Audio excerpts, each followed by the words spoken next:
Produkzioari lotutako gizarte hiperrazeleratu honetan, erromantizismori leiho bat ireki eta poeta batekin hitz egin behar dugulako. Euskal poeta kontemporaneo handienetako bat, eta gaur platora arnasa hartzeragoaz. Biba, Itxaro Borda!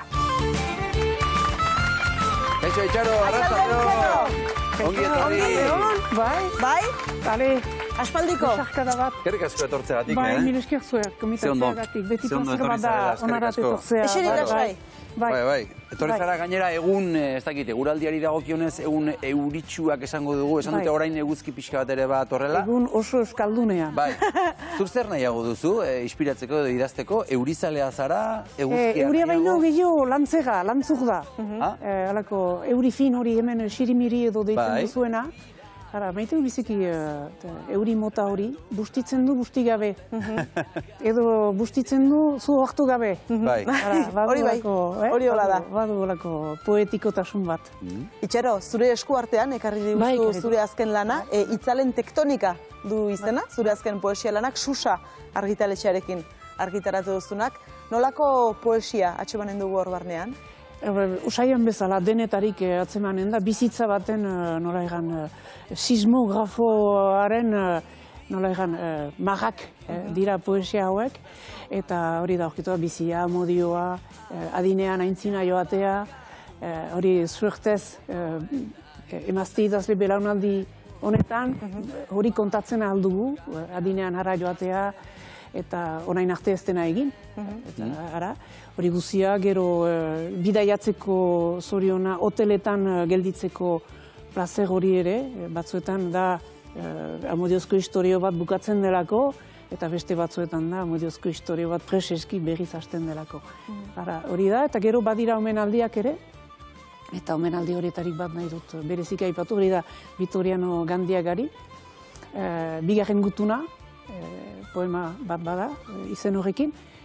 Da, referentzia bat duela 30 urte bestaldean liburuan, hori ere poema bat zen, Vitoriano Gandiagari lehen gutuna idatzi nion. Eta horrein bigarrena. Bala, oihartzun bat bada, eta gero beste omenaldia da, ere Jean Dillman, Chantal Akermanen filma hortako personaia handi hori, gure amak direnak, baina gure amak ez ziren hiltzaile bilakatu, zorionez edo zoritxarrez ez dakigu.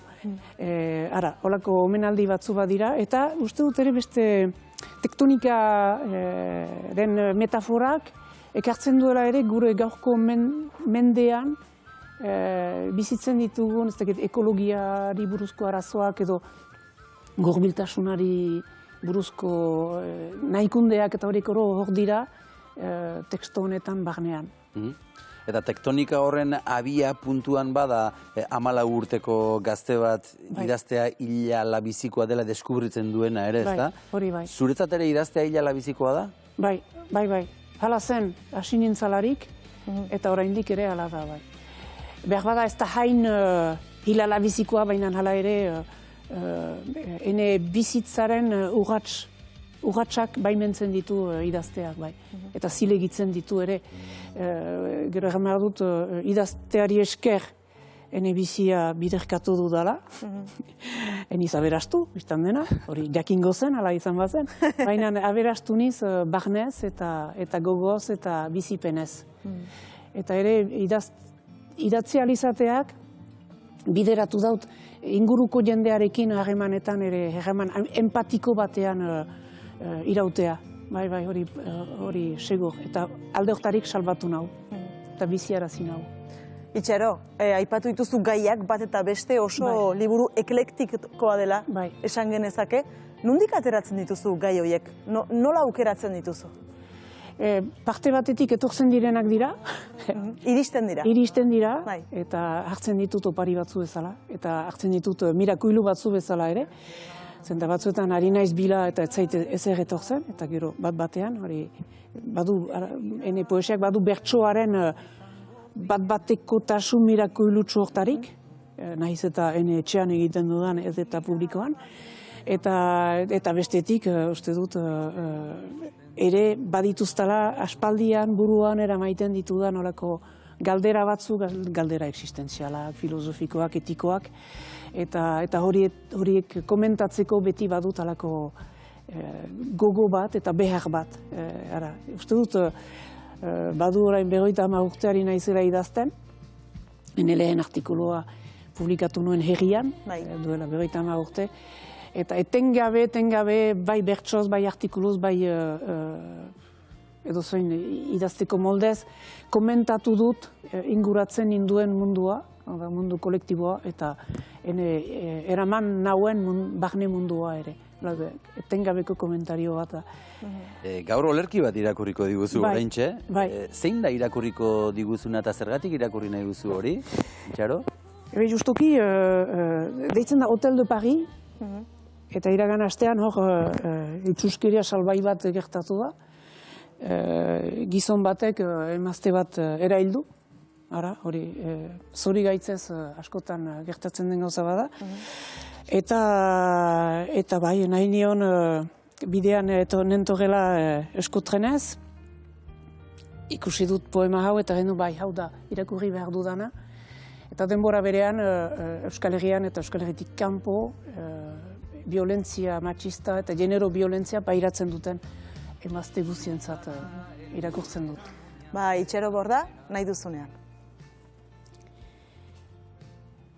Logera zuri urdinaren ertsian onginago azkenean. Ohea badut eta wifia.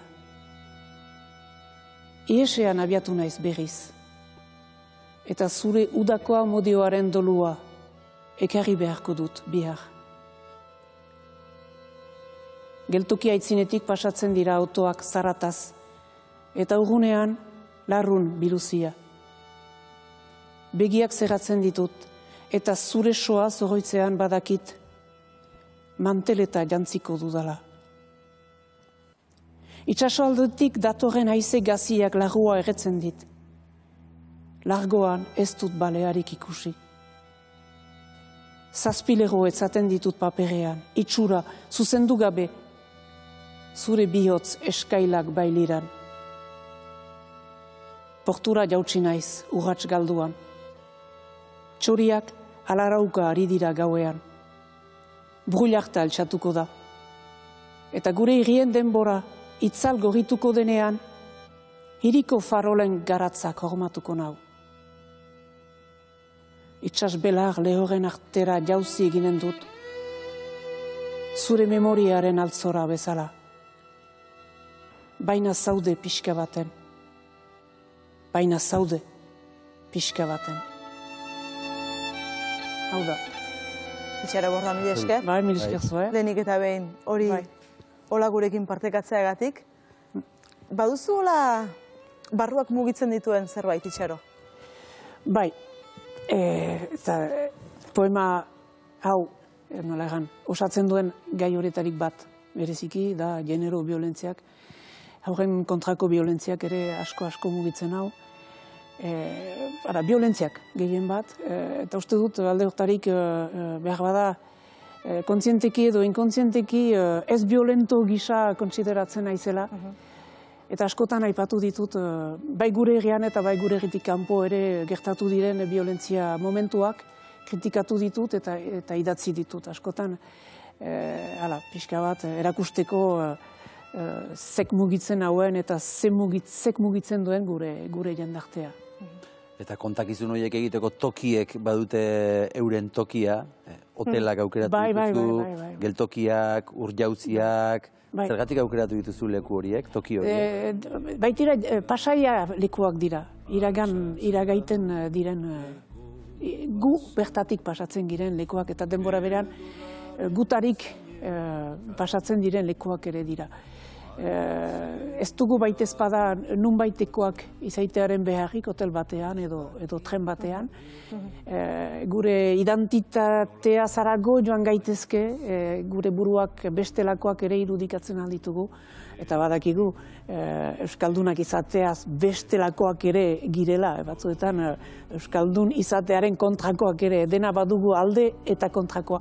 Eta poema hauetan hori da pixka bat nahi dutana erakutsi, eta nola elementu hori guziek kuska egiten duten elgarren altean, talka egiten dute tektonikaren metafora hori dut erabili horren erakusteko. Eta egia da, naturak, jauziak eta naturak badu leku importantea, eta gu bizigira, Pirineoetan bizigira, eta hendaiatik Oloteko sumendien eskualde hortaraino doaz poema hauek, eta horik dira gehien bat mugitzen direnak, eta mugitzen gaituztenak.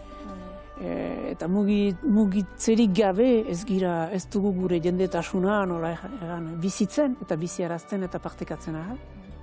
Itxaro, zure azken lana dugu eskuartean, Itzalen tektonika, baina zuk badituzu lehendik ere poesia olerki liburua initz, 12 uste dute kontatu ditugula. Zergatik poesia? Nola hasi zinen zu poesia idazten edo zergatik zure barnean duzun hori poesia bidez atera beharra? Hori beste galdera zail bat da, benen uste dut poesiak emaiten didala alako intentsitate bat idatzekin zan. Batzuetan ez dut pentsatzeko denborarik ere. Alako impulsibitate bat papererat eramaiten dut. Alako gestu bortitza da nahi bada. Talka bat bezala eta gero bai biztan dena lantzen dut. Hori, gero berrikust, nolazbait ere barrutik ateratzen den momentu hori, gero berrikusten duzu eta lantzen. Eta batzutan biziki luzaz lantzen dut. Batzutan 20 urte emaiten ditut, batzutan eskultura batek pieza bat lantzen duen bezala, eta prest nagoelarik publikatzeko orduan publikatzen dut. Baina beste batzu, ateratzen zaizkit, egina prest bezala. Ez dute lan beharrik, eta hasieran aipatzen duen, mirakuilu bat bezala gertatzen da poesiarekin. Lehen esan duzu, duela 50 urte, menderdi bat, oraintxe dela herria zure lehen poema hura argitaratu zela. Beste galdera zail bat, zer aldatu da, geroztik gaurra, euskal literatura? Dena aldatu da. Dena aldatu da. Uste dut, ni hasi zelarik bakartasun handi batean hasi nintzela. Nahiz eta bitxiki hausartu nintzen, hala ere. Hori ez dena nire naturan. Nire naturan da atzean egotea, isilik eta obserbatzen. Baina hori idazten delarik, jauzi bat egiten da publikorat eta publikotasunerat. Baziren idazleak, eta idazle gehienak gizonezkoak ziren, eta gizonezko horietarik erdiak apezak. Hori zen orduko egoera, eta orain ikusten dena, nik baikorki ikusten dut, aldaketa handi bat gertatu da. Eta orain da, idazleen erdiak emazteak dira, ezpada gehiago. Uste gehiago dela gainerat. Eta denak dira idazle formatuak, gana dut unibertsitatetik eta ateratzen direnak, badakite zer den literatura. Nik banakien, baina sensazioa nuen. Nik banakien, Rimbaud miresten nuen, edo Verlaine, eta beranduago Manesek Dozentzi Etxart Gandiaga edo Aresti. Baina ikasketak ez dira literaturazkoak, historia dut ikasi. Gana dut, oraingoek badakite zer den literatura, literaturaren historia ezagutzen dute, eta badakite zehazki zein den beren lekua euskal literaturaren panoraman. Izan gizon, ala izan emazte. Eta gero beste gauza bada ere, asko maite dudana da, generoen aldetik LGBTQIA+ egileak ere plazaratu direla. Ez girela beldur horren aldarrikatzeko edo erraiteko espal horietakoak girela.